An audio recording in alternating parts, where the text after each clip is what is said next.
Welcome back to my channel once again. And what I want to talk about today, folks, I want to send out a message, folks, to the young black African Americans. Yes, got a little something I want you to hear, folks, from Dick Gregory. But before I get into this, folks, I want to go ahead and use copyright claim 107 for educational purposes only, folks. Fair use, fair use. For learning, teaching, and educating, folks. This is what it's all about. So right now, we're going to go ahead and get right into it, folks. Listen carefully. This is for the youth, folks.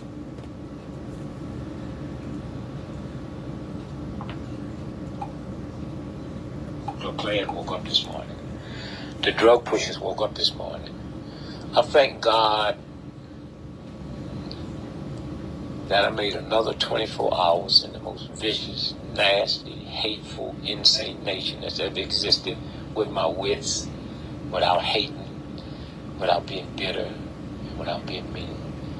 And I thank God that I survived 24 hours in that type of atmosphere with the type of amusement and friendliness. And so I would say to young folks, don't be in a state of denial of the racism and sexism. But don't let that block you. Don't teach your children that you have to be twice as good as a white. That's an awful thing to teach your child. That's like saying because you're black, white America has a right to change your dollar for 94 cents. But we used to get 50 cents, and before that we used to get nothing. Young folks have to say, we don't want more change for $1. Excuse me, we want a full dollar's change for $1, or this cash register will never ring again. Yes. I would also like for young blacks to understand that about 83% of all employment happen with small businesses. And if you don't have a small business, then you have nobody to work for you. And I would say to young blacks, get into entrepreneurship. We will never catch up with white America until we get into business, because there's a thing called tax write-offs. And if you have a job and come together, 10 of you, and open up a corporation and have somebody run it, you hire somebody to run it, but you have tax write-offs. 98% of people that fly first class on airplanes would not be there if that wasn't a write-off. And yet, on that first class, they gave away last year $800 million, almost $1 billion of free whiskey. But if a welfare mother asked for some apple juice for the baby, she's laughed at. And so I would say entrepreneurship, and then understand that This is some very much needed information, folks, for the young black African American out there, folks. So my advice to you, to listen to this advice and apply it to your life. It's always someone around trying to give you a helping hand, folks. Somebody to lead you, somebody to guide you. Yes. So soak this stuff in, folks. Be like a sponge. Soak it all in. Take it, apply it to your life, young black man, young black woman. Yes, we're going to get back to the clip.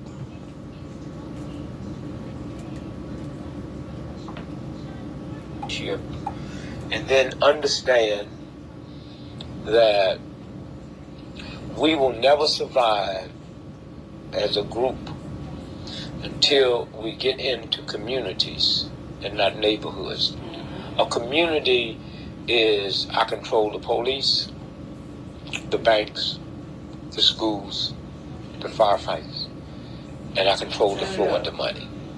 And I have no problem when I go in a Jewish neighborhood and the shop owners are Jewish, and I go into an Italian neighborhood and shop owners are Italian.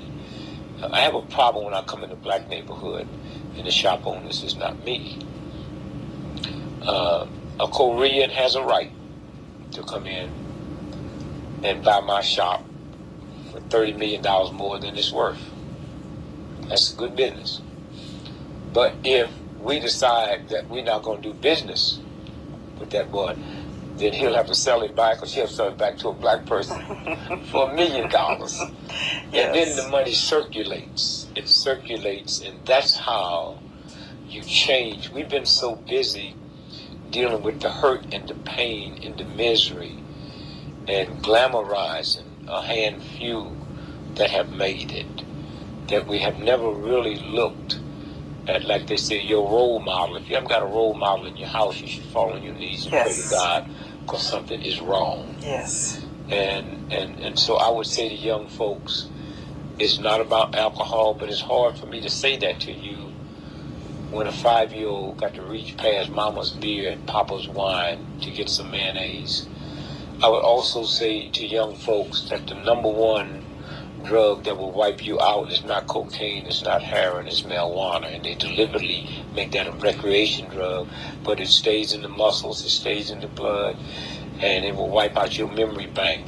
And also, this is the first time in the history of TB that TB has always been known as poor folks. It's the first time that TB is not running rampant in the ghetto. It's running rampant in middle-income white America, because it's the marijuana that they spray, and that's no accident.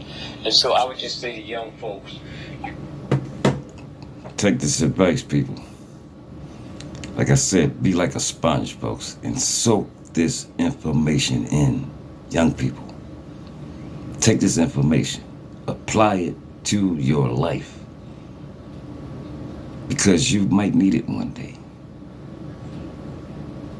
It's always good to get some wisdom and knowledge from the elderly, because they have lived it, folks. They've been there. They've done it. So they've been and done where you're trying to get to. Let's get back to the clip.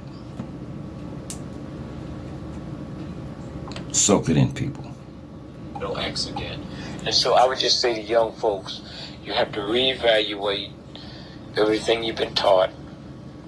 I would say to the black folks that just because a black person is 90 years old don't mean they have wisdom, and you need to listen to them, because if you was dumb and stupid when you was 9, you're dumb and stupid when you 90. I hope somebody got something out of this message, folks. But this is for the young black African American brothers and sisters, folks. Soak this information in, take it, apply it to your life, because you never know when you may need it. If you like this work, stay tuned, folks. There's more to come. Peace.